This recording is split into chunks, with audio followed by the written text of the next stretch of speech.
Hello नमस्कार दोस्तों, मैं पंकज बिजलानी फिर से आपके सामने हाजिर हूँ। दोस्तों, जैसा कि आपने हेडलाइन देख देख ली होगी, कोटक महिंद्रा बैंक के बारे में ये वीडियो है, स्टॉक मार्केट रिलेटेड ये वीडियो है।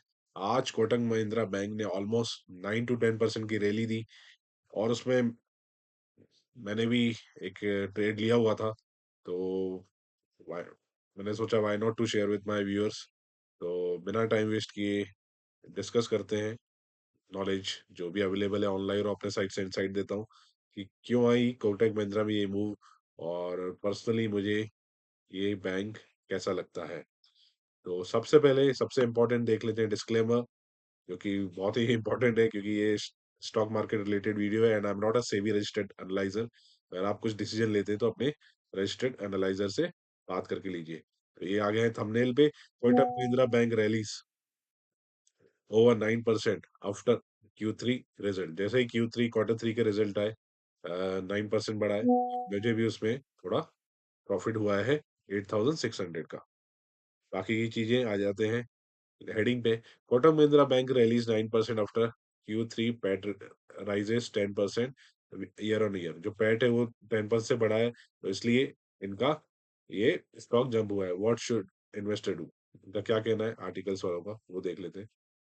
Kotak Mahindra Bank, the net interest income (NII) for Q3 '25 rose to 7,196 crore, almost 7,196 crore हो गई, और पिछले साल से ही 10% ज्यादा है। पिछले साल इनकी NII जो थी, नेट इंटरेस्ट इनकम थी, वो ऑलमोस्ट 65-54 करोड़ थी, इस साल बढ़ गई। तो net interest margin for the Q3 fiscal year stood at 4.93%. Share of the Kotak Mahindra surged by 8.5% on Monday to 1907. Direct ये 1900 क्रॉस हो गया on the BSE after the India's third largest private bank.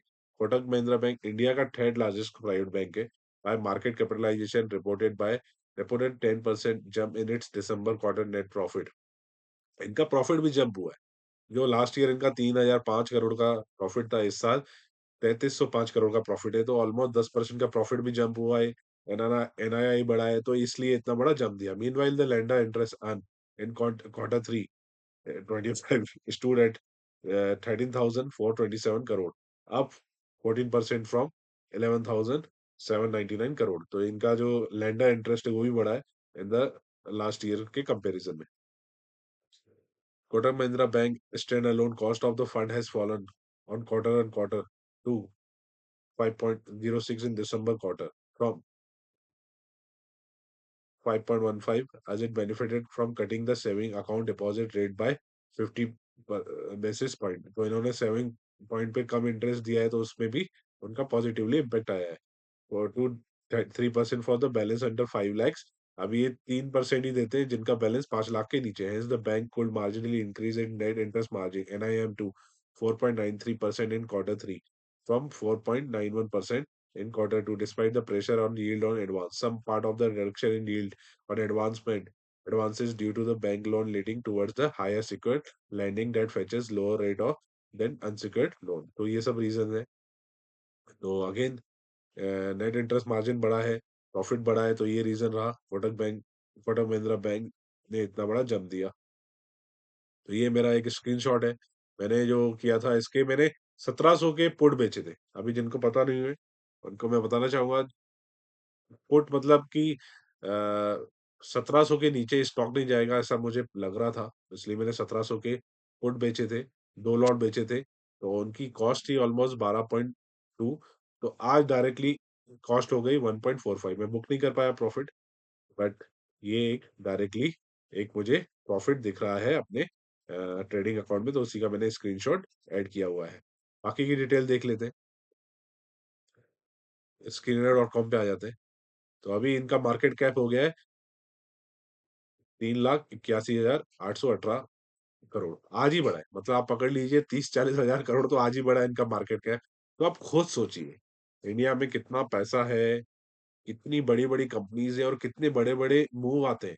30-40 हजार करोड़, 30-40 हजार करोड़ में बहुत सारी company समा जाती हैं, और ये बड़े-बड़े बैंक्स इतना बड़ा मूव दे देते हैं एक-एक दिन में। तो अभी कितने लोगों का पैसा बना होगा वो आप खुद सोचिए।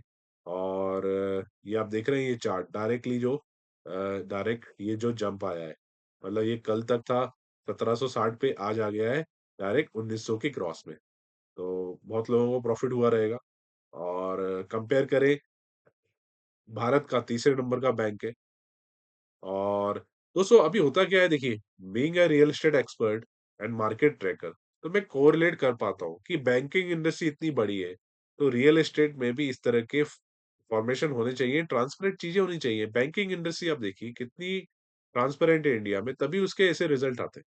आप देख रहे हैं कितने बड़े बड़े मार्केट कैप्स हैं। एचडीएफसी का आप देखेंगे ऑलमोस्ट 13 लाख करोड़ का मार्केट कैप है। आईसीआईसी बैंक का 8,70,000 करोड़ का मार्केट कैप है। उसके बाद कोटक का ऑलमोस्ट 4 लाख करोड़ का मार्केट कैप है। तो ये सब चीजें हैं, मैंने आपको अपना वो भी दिखाया। तो इनका अभी आप देखेंगे तो क्वार्टर टू क्वार्टर देखेंगे तो दिसंबर में इनका रेवेन्यू रहा है 16,633 करोड़। लास्ट ईयर दिसंबर में 14,500 करोड़ के आसपास था। तो प्रॉफिट तो बाय डिफॉल्ट बढ़ना ही था। प्रॉफिट भी बढ़ा है, बाकी सब चीजें भी, नेट इंटरेस्ट इनकम भी बढ़ा है। तो ये सब चीजें इनका एक फैक्टर रहा कि आज स्टॉक इतना हाई पे आ पाया। बाकी अगर चार्ट्स की बात करें, ये हम लोग ट्रेडिंग व्यू के चार्टिंग प्लेटफॉर्म पे आ चुके हैं। अगर चार्ट्स की बात करें, बट अभी मेरा ऐसा सोचना है कि देखिए ये एक टॉप है। अगर आप पिछले कुछ टाइम में देखेंगे, इधर जहाँ पे अभी मैंने कर्सर रखा है, इधर भी टॉप मार के फिर नीचे आया था, फिर टॉप मारा था। ये मेरा ऐसा मानना है, बाकी आप अपने एनालिस्ट से कंसल्ट कर सकते हैं। अभी यहाँ पे थोड़ा रुकता ही है, 19 साढ़े 1900 पे एक स्टॉक रुकता है। अगर देखना रहेगा कि कितनी फियरलेसली ये आगे बढ़ पाता है। हाँ, अगर 1950 अगर ये तोड़ता है, तो फिर ये लॉन्ग जा सकता है। चार्ट का अगर देखें तो फंडामेंटल तो स्टॉक है, बहुत ही स्ट्रांग है, तभी तो ये 10% आज बढ़ा है। हाँ, देखेंगे तो ये पूरा रेजिस्टेंस है, 1950 इसका रेजिस्टेंस लेवल आता है।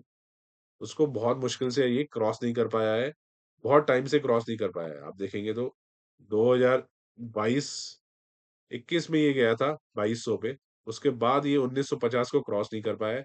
जो कि 1950 अगर ये क्रॉस होगा, तो शायद मैं भी सोचूंगा अपनी पोजीशन जो भी ऐड कर सकूं, या अपने फैमिली मेंबर्स को मैं बोल सक अपने फैमिली मेंबर से डिस्कस करके हम लोग कुछ ना कुछ एक्शन लेंगे, क्योंकि मेरे फैमिली मेंबर्स के काफी बड़े बड़े अकाउंट्स हैं। तो I am from the business family, so ये सब डिस्कशन होता रहता है। तो होता क्या है कि ये हम लोग वही डिस्कस कर रहे थे कि 1950 अगर ये क्रॉस करेगा, तो we will add the position. Till then हमें 1700 पे ये स्टॉक काफ़ी अच्छा लगता है। पर्सनली मुझे और मेरी फैमिली को 1700 पे आएगा, इसलिए मैंने 1700 के पुट बेचे हुए थे। मुझे पता है 1700 के नीचे हार्डली जाता है ये स्टॉक, और 1700 पे ये बहुत ही क्वालिटी बाइंग है, इसलिए मैंने 1700 के पुट बेचे थे। और मैंने इसकी ये भी देखे थे कि भाई ये प्रॉफ़िट इसका बढ़ रहा है, तो इसका क्वार्टरली रिजल्ट अच्छा ही आएगा। तो मैं थोड़ा सेफर खेलता हूँ, तो इसलिए मैंने 1700 के 2 पुट बेचे थे, तो उससे मुझे फ़ायदा हुआ है पर्सनली। तो बाकी आप बताइए, आपका क्या सोचना है ये स्टॉक के बारे में? और ये वीडियो से कुछ भी आपको इनसाइट मिली हो, तो वीडियो को लाइक करें, चैनल को सब्सक्राइब करें, अपने दोस्तों के साथ ज़रूर शेयर करें। एंड हमारा मेंबरशिप वीडियो आप जॉइन कीजिए, उसमें मैं काफ़ी प्रीमियम वीडियोज़ डालने वाला हूँ। You can join the membership video also. And video को यहीं समाप्त करते हैं। Bye bye, take care, see you again.